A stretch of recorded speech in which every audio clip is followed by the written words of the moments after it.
What's good, YouTube? Back at y'all boys with another video. I've already done like a whole separate recording of this, but I wanted to kind of get it concise down and kind of organize my thoughts a little bit more. So I want to do like a quick plot like breakdown. I'm just gonna like hit on like the main parts, and then I want to talk about why I think this movie is honestly, I think it's pointless. There's no reason why. At least me personally, I needed to watch this film. Alright, let's get into it. If y'all like the video, feel free to like it, subscribe. Let me know what y'all think about what I'm saying here, and let's get straight to it. Okay, so, Obsession. It's about 4 people. Bear, Ian, Nikki, and Sarah. Okay, there's like some side characters and stuff in there as well, but those are like the main 4 that we're gonna be focusing on. Okay. Ian is already smashing Nikki, but Bear don't know.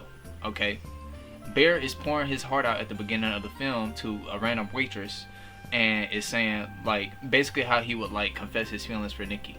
Ian is saying, yo, that's not it. We not messing with that, right? Nikki wouldn't like that. She don't like all that sappy stuff. How would Ian know that if he ain't cracking them buns? Okay. For the most part, Ian is fine with him like confessing his feelings to Nikki, but he's like, look, just don't do it at trivia night. And that's when Bear is like planning on doing it. So they go to trivia night, and everybody's chatting, they having a good time. Nikki and Bear go to the bar. Nikki is clearly flirting with this man, and he's not picking up on like the signal. He has 0 game, right? And he don't got no initiative. Like he don't take like chances or like seize the opportunity. And so like the bartender interrupting them, and then Ian comes up and he's clearly cock blocking as well. And so they leave. He don't end up confessing his feelings, right? Nikki is, but it's clear that Nikki likes this dude, right? Nikki is like, yo, I don't want to go out to wherever y'all trying to go, because they was trying to go somewhere else after trivia night. I'm trying to go home. I'm tired, right? Bear steps up after like a little bit of them going back and forth and says, hey, I'll take you home, right? And she smiles, and so, they take him home, right? And she's like talking to him, and she was like, hey, you're more of like, you're way more open when you're at work. You know what I'm saying? And like you're being really guarded right now. Basically that's what she's like saying on the car ride there. So clearly like she can tell that he is like hiding like something, or clearly he's way more relaxed when he is busy doing a task and not really focused on just them and her, right? They get to her house. Nikki is about to go inside, and like mind you, he is hitting all the wrong QTEs. He's hitting all the wrong dialogue options. He called her Freaky Nikki, and she don't like that, right? And she walks back up to the car, and she's like, hey, if you like me, you need to tell me right now.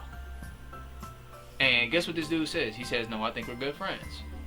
Why am I rooting for this guy to get with this girl? Anyway, we get sidetracked. He before the trivia night, he had went and picked up this one wish willow, and was gonna use that to give that as a gift to replace I think a necklace that Nikki had lost, right? And so this goofball opens up the one wish willow after like remembering, and instead of like being like, hey, I had got this for you, he opens it up himself and makes the most emotional wish known to man. He cracks it, says, I wish Nikki loved me more than anyone in the fucking world, right? All of a sudden, this when the supernatural stuff start happening. She goes and she's at the door. All of a sudden, she come back to the car, and she's trying to say anything she can to get back in the car and basically like be in his presence, right? She mixing up whose cat recently died and like all of this stuff, right? So it's clearly like not Nikki, and you can see like not Nikki Like I'm gonna separate the two, right? There's not Nikki, and then there's Nikki. Not Nikki is the one mixing everything up, and then Nikki like flashes through for a moment. She's like, "What the fuck?" It's perfectly acted, right? I have nothing bad to say about any of the actors or about any of the performances in this movie, right? Anyway, so that freaks him out a little bit.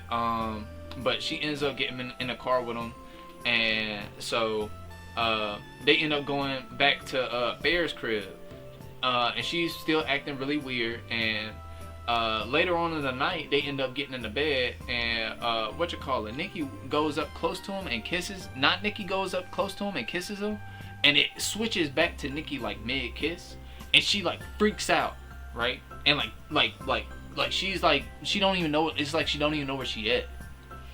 And Bear is like, what the fuck, right? And then it switches back to not Nikki, right? And so, like, bro, if you Bear in this situation, bro, already, like, I gotta figure something out today. I gotta figure this out now. I've been messed something up. It's clearly real. Okay. But, you know, he's still kind of skeptical. $7.99, you know, whatever. Right? He goes and... Let's see. They have, like, a little argument. And so... then, after a while, she says, like, do you love me, though? And, he, like, you know... He relents. Oh, I forgot to mention. She says, she guilt trips this dude and says her dad has cancer, right? And that she's like just having like a mental breakdown. And she was on MDMA and she was drunk the night before. That's why she was freaking out like that. And she comes up and like apologizes to him, but you still see that flash of Nikki where she says, "Hey, you took advantage of me." And then, you know, not Nikki comes and she like clears it up, and Bear goes along with it. That's like strike 14 already, right? And we like 20 minutes into the movie. Okay. Let me see. They go through like this montage of them like having a nice life together and stuff as well. And you can clearly tell something is off with Nikki, because a lot of the clips, Nikki's only focus is on Bear. It's only on him. Like, they could be watching a movie together, it'll be on him. They could be just like chilling in the bed and he'll be trying to like get some work done, and she'll like be messing with his computer. Like, she's always messing with this dude. She obsessed, right? Then I think like it flashed forward to like 2 years, like they 2 years into it, and they on a date. This is where like the iconic like no scene happens and everything, right? But they on a date, things are going well. He gets a call from Ian, hangs up the first time but picks it up the second time. Okay. Second time, he's like, alright, I gotta take this. Walks away from the table, and his boy Ian on the line is like, yo, so things have been wearing me out a little bit with Nikki lately, and I just wanted to like check in, and you know, I'm not really supposed to be doing this, but I looked into her pops, and her pops is fine. Completely healthy, be going to work every day, right? And before that, she wasn't even really like close with her pops anyway. Something is clearly wrong, right? And like the other day, Sarah, that's her, Sarah right there. She was talking with Sarah, I overheard. She only thinks of you as a friend, bro, or like a little brother, right? That's what she had said to Sarah, right? I'm just trying to look out for you because you my dog, you know. And so he's like freaking out a little bit, and he goes back down and sits at the table because their whole relationship built on a lie. But you knew that. Why you acting brand new and mad? He goes, sits back down, and he asks her, does your father really have cancer? And then she starts tweaking, saying no. And then she stands up and starts yelling, I thought we were having like a good date. And he says we are. He relents and enables, right? And goes, and so they go home and they argue about it a little bit, but I'm pretty sure they end up still smashing that night. And this is where I had to like check out of the movie and why this movie is also pointless. We don't need that scene. I don't need that on my eyeballs, bro.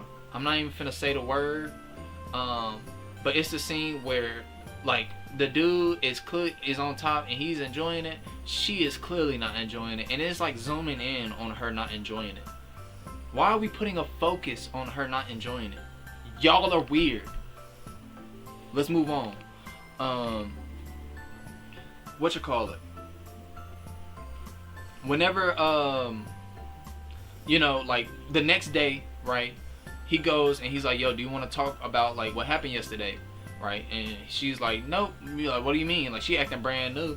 I made you breakfast, right? She also had packed his lunch, and he was like gonna go to work that day, right? But she was off, right? And they work at the same place. Okay, tell me why the whole door was like taped up, and he's like trying to open it, and he's like struggling to get it open. And so like 10-15 seconds after he's like sitting there struggling, she's like, "Yo, if you're struggling to get out, maybe you should just stay home." And that's when like the Super Saiyan strength kicked in and he ripped that door open, right? So he's like, "Alright, just wait till I get home," you know, right? Tell me why this crazy girl gonna go stand in the middle of the floor and do literally what he says and wait right there. She literally, it like cuts away, but we literally see her like just start peeing herself there. Why do we need to see that? Another pointless shot in the movie. Another pointless one. Anyway, we're gonna get there. Whenever after like he goes to work and he's talking with Sarah, he's opening up his lunch and he has two pictures in there. One's a picture of him with a heart around his head and it says "you," right? And the other one is literally him asleep with her taking a selfie and the caption is "not me." That's Nikki writing to him because she don't love you, right? She don't like you at all. She actually despises your existence, but she's just trying to point out, hey, this is all of you and this is not me.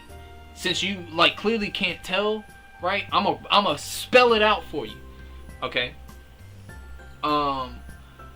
But he still don't get the message, right? And then there's like a sticky note as well. I'm pretty sure this is from like Strictly Not Nikki. Okay. It says, "To my little food critic, during the date, he had mentioned, like she had asked him, hey, I don't really know much about you because like you're literally nothing the character. What do you want to be like whenever, like what do you dream of like becoming? Like what do you want to do with your life?" And this dude said he want to be a food critic. I don't know, man. I'll walk in, eat some food, say like 3-Bite Baron, that's what he called himself. Goop cornball. Anyway, he said, "To my little food critic." So he actually starts arguing a little bit with Sarah, right? He's arguing with Sarah. They're going back and forth. They start like airing out each other's like shit. Like he's like, "Yo," she's like, what's going on with Nikki? I don't know what's going on. And he lies and says, "Hey, right now, her father's sick." And you know, she calls him out. She's like, "Yo, that's bogus. She's not even really close with her dad. Like I don't even think she would like even care. She don't even like him." And he flips it on her and he was like, "Well, when were you gonna tell me that Nikki only thought of me as like a friend, like a brother?" And she starts to get upset before she could like really air out like the shit she was finna get off, her pops comes in, the owner of the record store where they work. And he's like, "Hey, you got an acceptance letter." Sarah is trying to get into art school, okay? And so they walk away. You know, she's reading the acceptance letter, and, you know, better luck next time, get back to work, you know. And so what you call it? While like she's over there reading the acceptance letter, he's like eating a sandwich, right? And so she comes back over. She was like, "Yeah, I don't know. I guess I only got one more place to get into," and it was the place that like she wanted to go in like the first place, right? It's like her like dream place, okay? And so, like she picks up the sticky note and reads the back, and like it says, "What's the verdict? Cat?" Question mark. Right? Sarah reads it. She's like, "Yo, what the fuck? What's the verdict? Cat?" And she's like, "What the fuck is this?" And he is like realizing, like, he looks down. It is real talk, like his dead cat from earlier, right? Because like earlier in the film, he has like sleeping pills, and he had left his pills out. The cat had got into him and ended up dying, right? So this girl done fed him his dead cat. Okay, pointless. Why? Like, come on, we just doing things. We just doing stuff now. Anyway,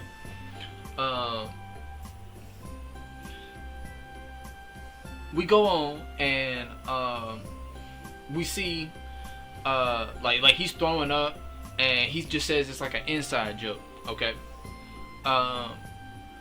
that's all well and good, but you still holding up for this like relationship that's clearly not like okay. All right, he's about to clock out for work. You know, he's heading to his car, and his boy Ian comes out and is like, "Yo, I need a ride home." And he's like, "Bro, don't you usually drive to work?" He's like, "Come on now." And he's like, "Yo, I had to get an Uber today. I need a ride though. Can you help me out?" Ian is really trying to like sit down and have a talk with his homie though. Like he's like, you know, he needs some homie talk, right? So Ian brings it up. He's like, "Yo, we gonna talk about you and Nikki." And Bear, he gonna act ignorant. He gonna be like, "What's there to talk about? You know, me and Nikki are good." And he was like, "Look, I'm just gonna keep it a beam with you because we homies, right? The way that relationship started, I'm not really like okay with. Like, we both was there. Like, we know how this like all began, right? Like, she was literally like on MDMA and drunk apparently, and the day after you gonna get with her. That's really weird, right? It's not a good look, and there's clearly something going on with Nikki, and it seems like you taking advantage of her. For the rest of the guys, it's not a good look, right? He just having some guy, real homie talk with him. Okay, Bear, it's in him, right? But we're gonna talk about him later. He is so much of he negs it, and he's like, "Nah, I don't know what you talk about. Everything's good in the hood. I don't know what you're talking about. Bad luck. I'm not whipped. You know, all of that stuff. Everything. You know, he sounded real simpish right now." And so Ian calls him out on it. He's like, "All right, bet. Guys' night tonight. Short notice, right? No girls allowed. Okay. You can't bring Nikki."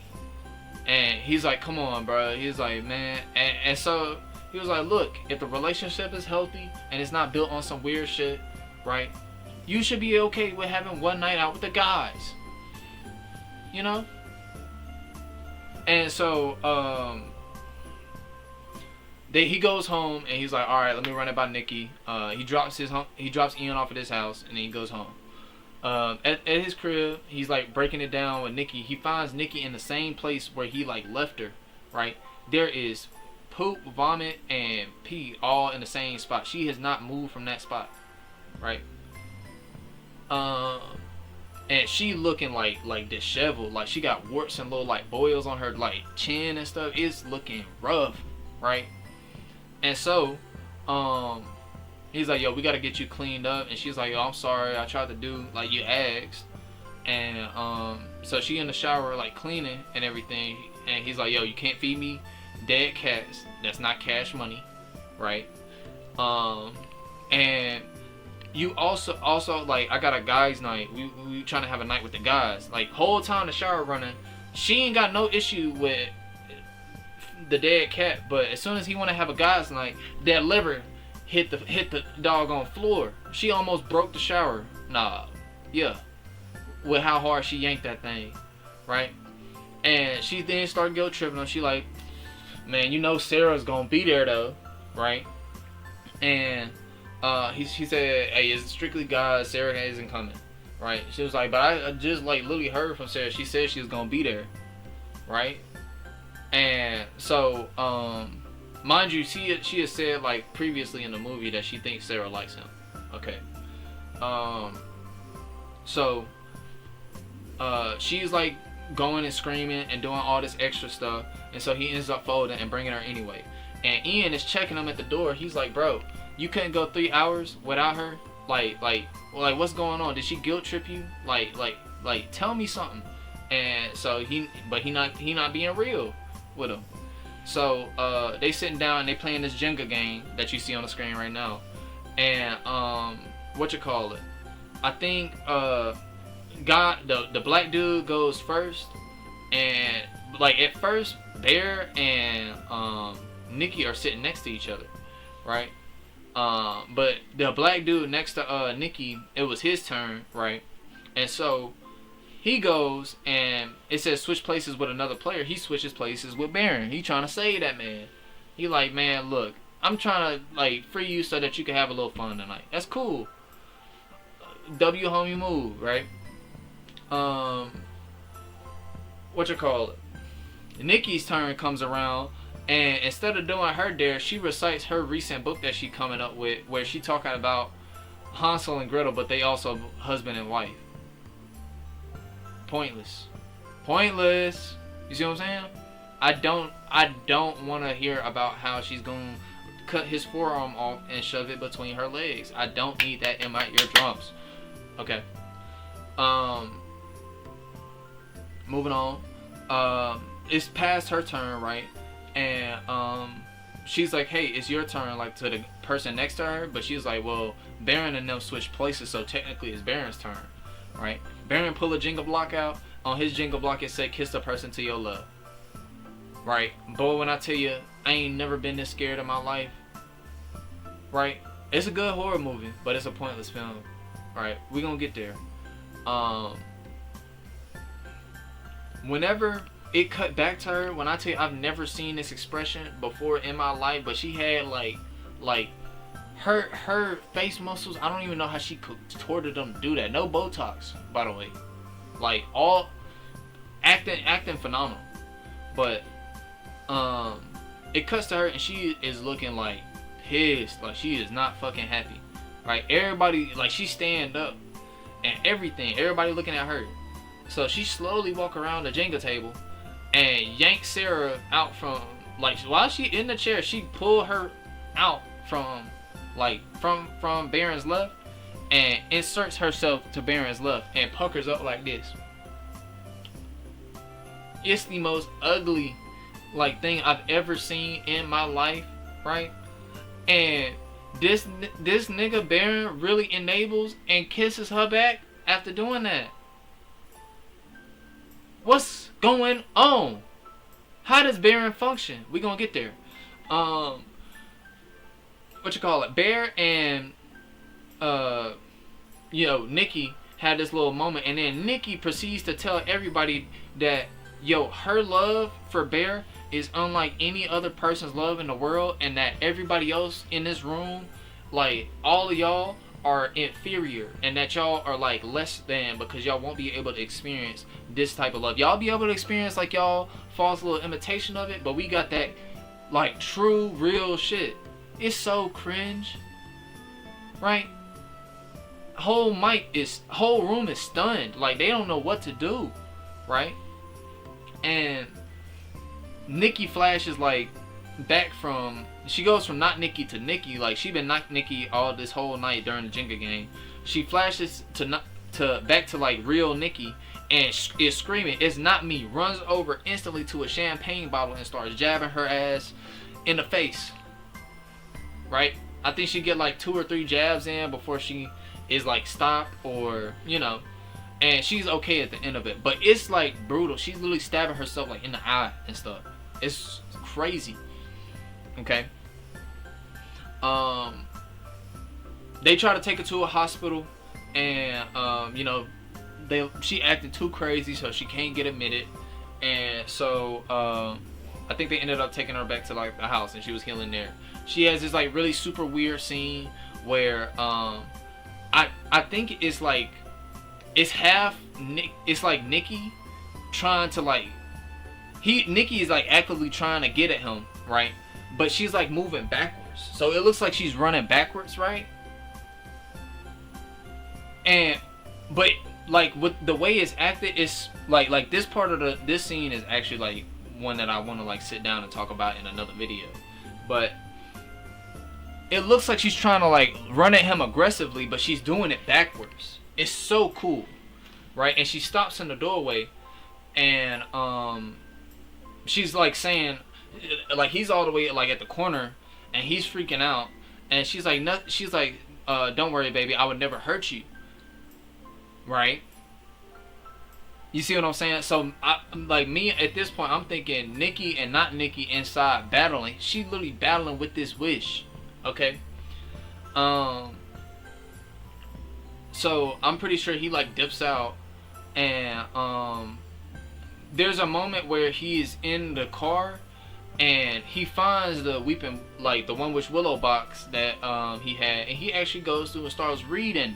He becomes literate all of a sudden, an hour into the movie. He reads the Willow box, and there's a customer support line. So he calls them, and he's like, hey, and the dude on the other side is like, hey, and he's like, yo, so is there a way like I can alter a wish? And the dude on the other line, he's like, yo, do you want to cancel your wish? And he's like, no, I just want to know if there's a way like I can alter it. So this whack goofball still want his wish. He still want his way. He ain't learned nothing over 2 years of torment and putting everybody through all this BS. Alright. What you call it? He's talking on the phone. He's like, well, look, if I can't alter my wish, let me cancel it. And the dude was like, oh, well, we can't really cancel wishes, bro. Like, it don't work like that. He's like, why would you even ask me that question? And he's like, bro, I'm just reading your intentions. Like, I'm just trying to like get through this phone call, basically. And like classic tech support, customer support, right? Literally, the dude all of a sudden starts saying, hey, do you want to talk to her? Right? And like you start hearing some like low screams. I'm like, what's going on? Right? And the dude Bear is like, what's going on? What is that? Like, what are you talking about? And he's like, you want to talk to Nikki? I got her. Do you want to talk to her? Right? And you know, he not saying nothing, so he say it again, and the screams are like steady getting louder. And he was like, he's like, who is that? He's like, that's Nikki. So after seeing that, and like the screams getting to the like where he couldn't take it no more, he hangs up. He don't want to speak to Nikki. We're gonna get there.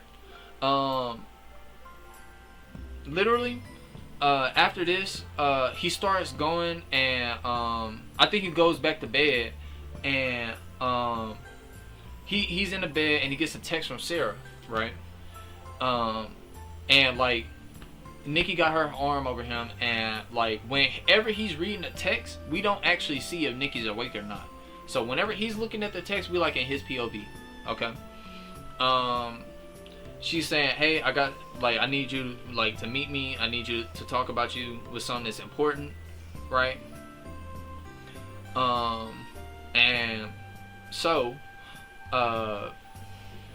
what you call it? He like sneaks off, right? He gets out of bed, and the real Nikki is like talking in her sleep, right?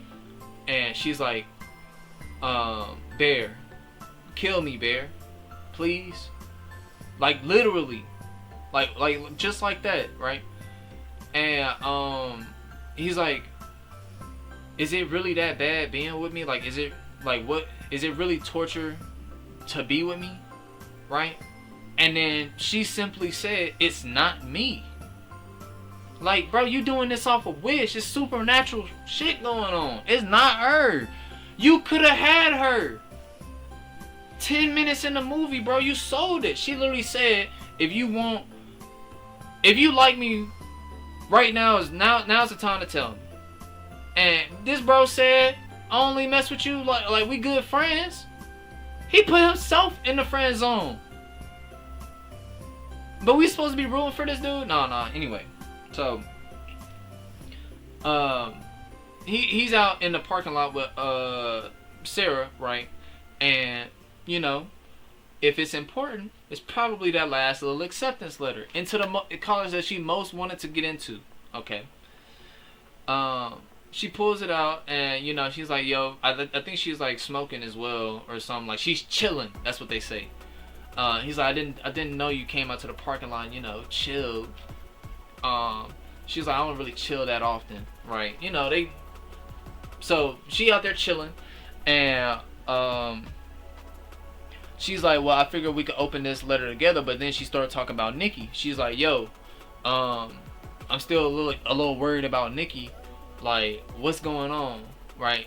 He gonna lie to her, be like, you know, well, her like dad's like super sick and all that. She's like, bro, she not vibing with her dad and all that stuff, bro. And then this is where she tells him, look, plus Ian's been having like casual hookups with her for like 2 years, dog. Like, it's cooked. Like, she literally has a name called Freaky Nikki. And she don't like getting called that. It was probably like a rumor, you know. But anyway, Sarah is like, well, you know, honestly, like, I don't know if y'all two are good for each other. Maybe you need somebody that's a little more chill. And like, as Bear is like going to agree with her, all of a sudden Nikki hits the instant transmission, right? With a brick in hand, mind you. Breaks the motherfucking window and sets the brick on the steering wheel and proceeds to ram her head into the steering wheel about 20 times. Yeah. She gone. Okay.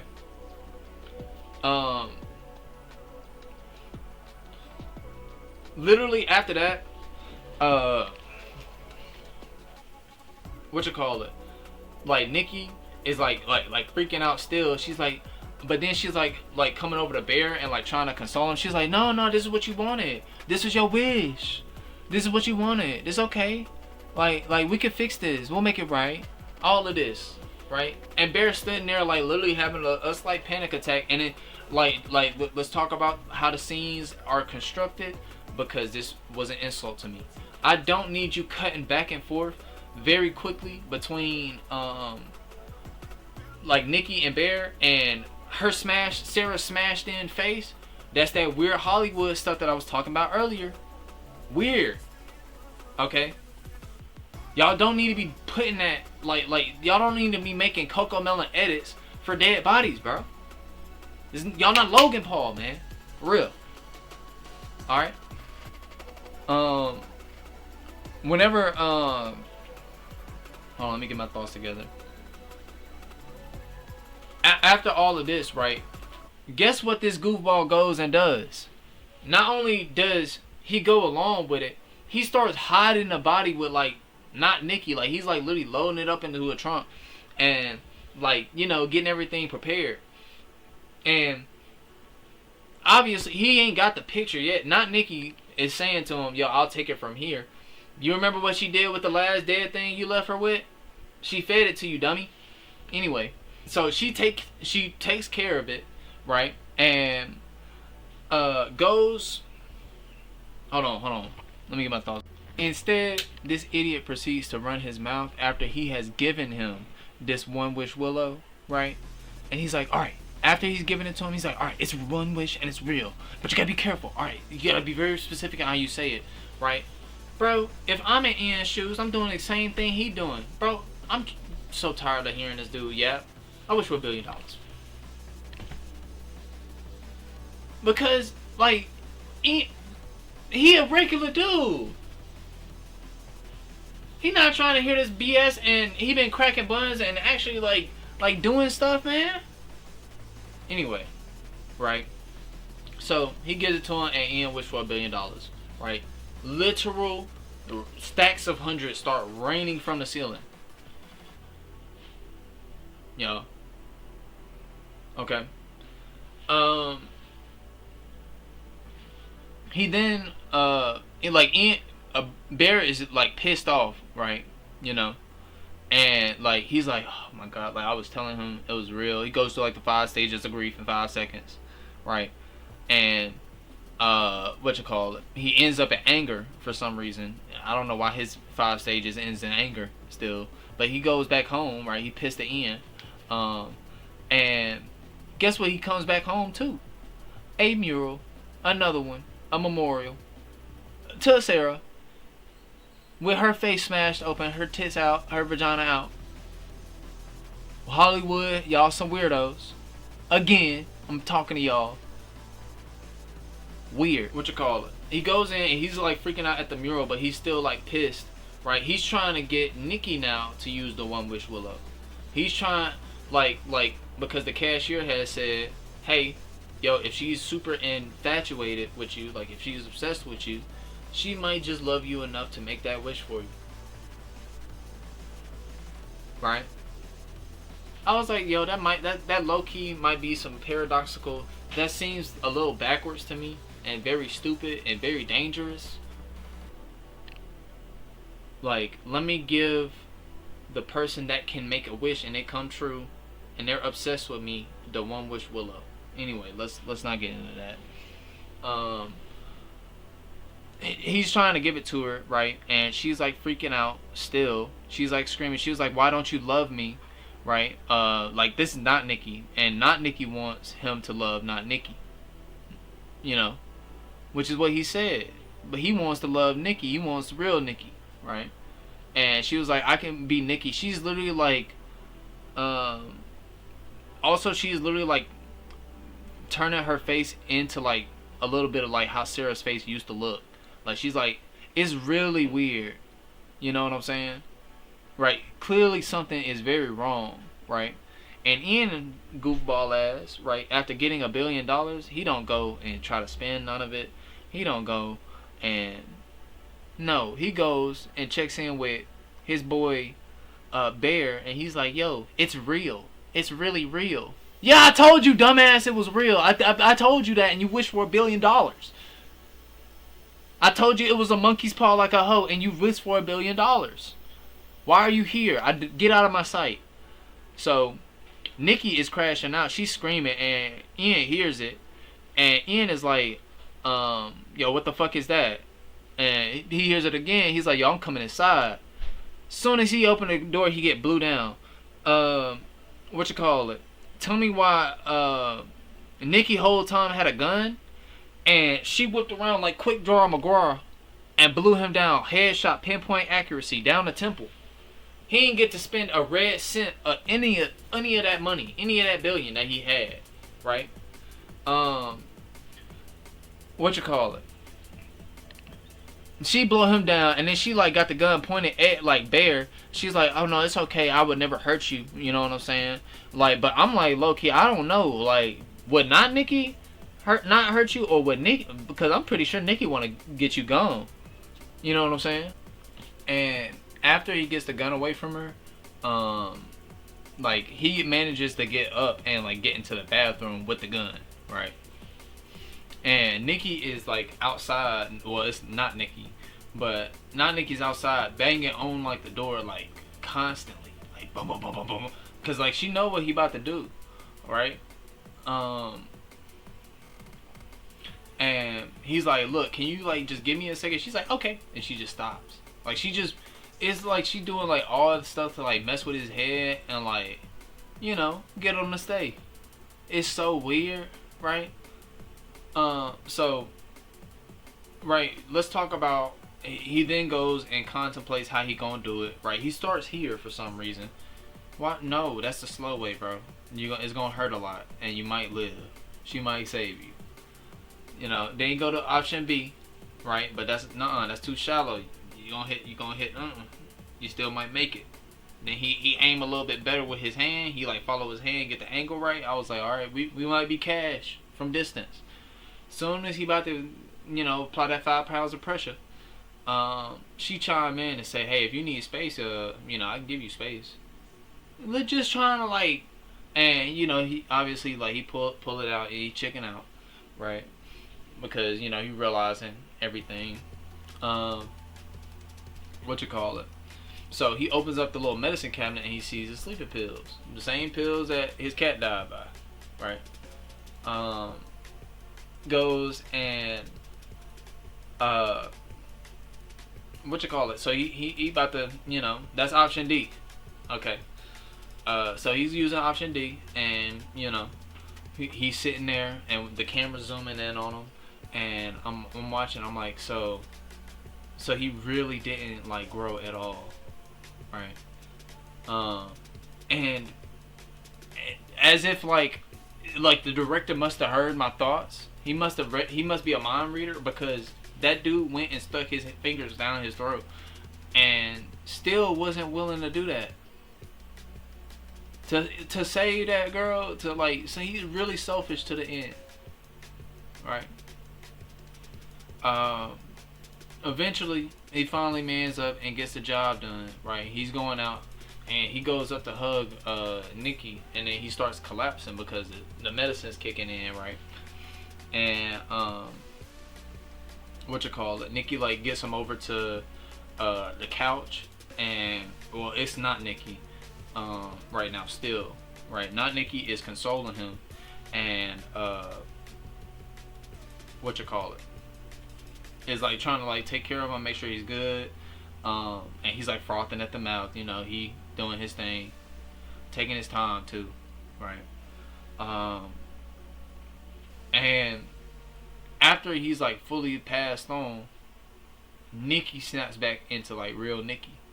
Like, it's only real Nikki now. His wish is no more, because he's not allowed to like see it come to fruition. So she is now free. Okay. She proceeds to snap back into her real self and have a breakdown, right? You know, she's crying, and you know, it's really well acted, and it's like panning over his dead body, right? Because she out of his lap. Get that dude off me, right? Get this gun away from me, all of that, right? And it's like she's like shell shocked almost, like she's like, and then like the last line of the film is, "What did you do?" Right? And then it started rolling the credits. Okay, plot synopsis done. Let's get to the meat and potatoes. Alright, so most of the time, whenever I'm like watching a horror movie, just to give you like a little background on kind of how I watch these films as well, is a lot of the time I look at the character that we are following and I ask myself, is this somebody that I should be rooting for? Right? This character right here, this guy right here, he deserves nothing. Nothing. He deserves nothing. And as he goes on into the film, he deserves less and less. He deserves negative. He deserves less than nothing now. You see what I'm saying? He does not grow at all during this movie, right? Nikki is essentially put into a damsel in distress position, right? Because of a one wish willow, right? And instead of this dude doing the right thing and either A, putting her out of her misery, or B, putting, like, which is the correct option, right? Bro, you gotta take accountability for what you done did, bro. You should have read the label. That was the most potent $7.99 spent in U.S. history.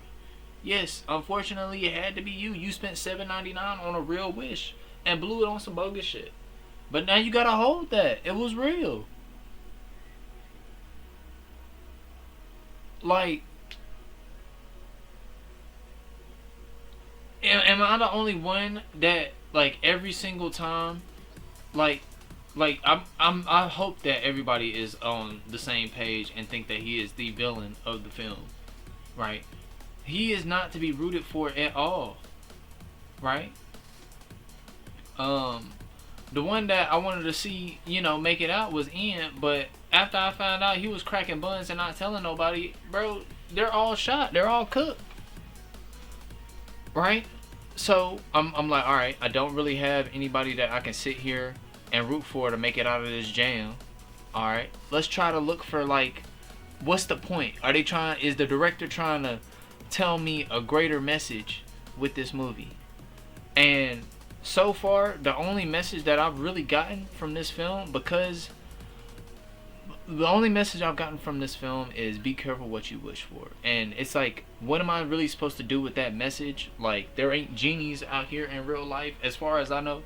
There ain't motherfucking, one wish willows that actually, like, really are super potent and really work. They ain't got monkey's paws out here.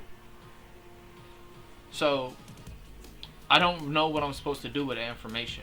And there was no character growth.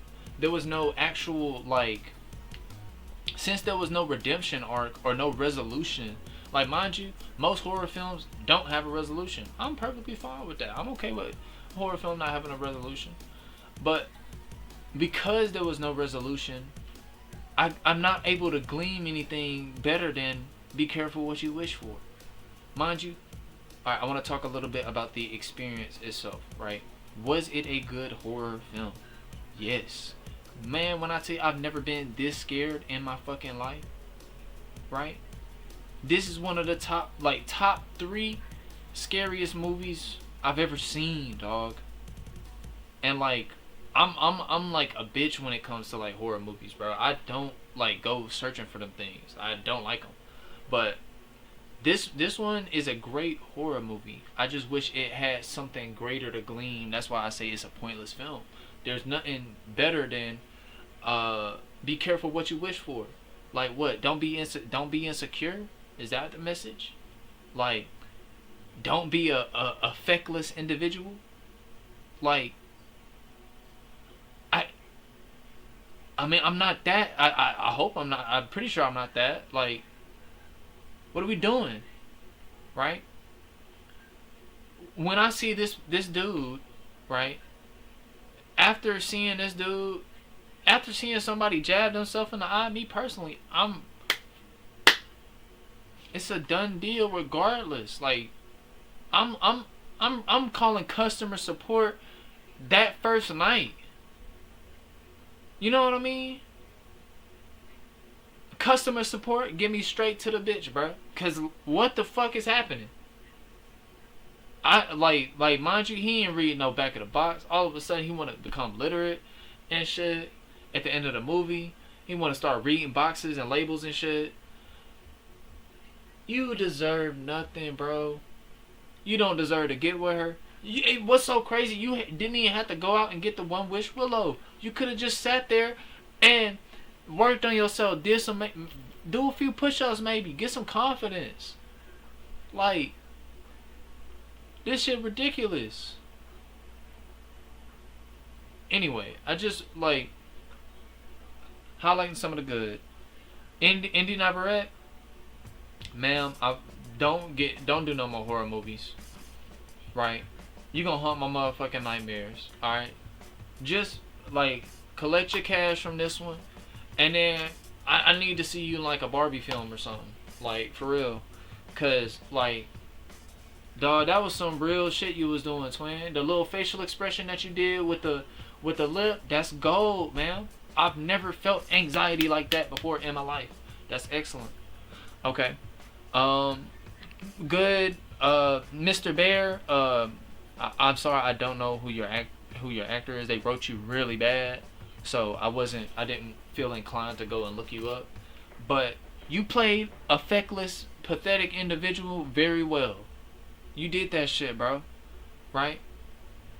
You made me not want to root for you at all. I don't know if that was the direction that you got, but like, that's cool, right? And Curry Baker, hey, respectfully, bro, I want my 2 hours back.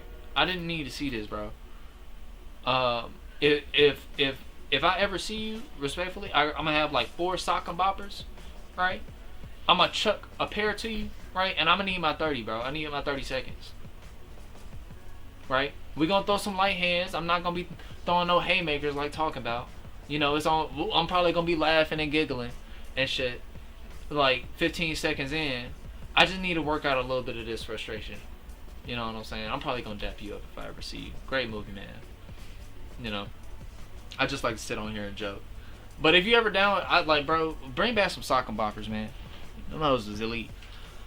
With all that being said, right, I think if y'all don't leave this video with nothing else, this is a great horror movie, but I don't think it has anything greater to say, and that's fine.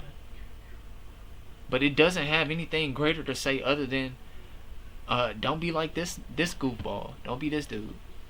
Like, this is a tutorial on what not to do if you're trying to get a girl. He had the blueprint 2 minutes into the film. He opened his heart up to the little waitress, and she literally said, "That's everything." Maybe, bro, like I said, it could have been a YouTube short. But excellent horror film, excellent shooting, excellent casting, excellent acting, right? What you call it? Had me on the edge of my seat, had me anxious, had me scared, right? That's a good horror film. That's a great horror film. But I just wish they had a little bit more to say, other than, don't rub that genie lamp. Be careful. Like, I also wanted to point out, before I get out of here, that assault scene, I don't need to see that, bro. That's why I want that 30 with them sock and boppers. Respectfully, I'm remembering why I was upset. I didn't need to see that. I want them, like the Men in Black. If you got one of them hoes, I need my memory erased from that. That I don't want to remember ever. Respectfully, right? Y'all over there at Blumhouse, or I don't know who it is over there at Hollywood, right? I was talking about y'all a little bit during the synopsis, right? But I want to make sure y'all hear me again. Okay, please stop with the weird stuff. Like, you can have them make a memorial. Why they gotta have the tits and the vagina out? Y'all know what y'all are doing, bro. Weird. Other than that, I had really like, it was pretty solid. Pretty good. Pretty good. Anyway, with all that being said, I hope y'all enjoyed. It's a little different video, but I did want to sit down. This is the first film that I've ever watched and immediately been like, I'm about to make a video about this because this made me feel some type of way, and the people must know how I feel about this. Let me know how y'all feel down in the comments below. If you liked it, like it. If you disliked it, that's cool. Dislike it. Do what you need to do. And y'all have a blessed day. Peace.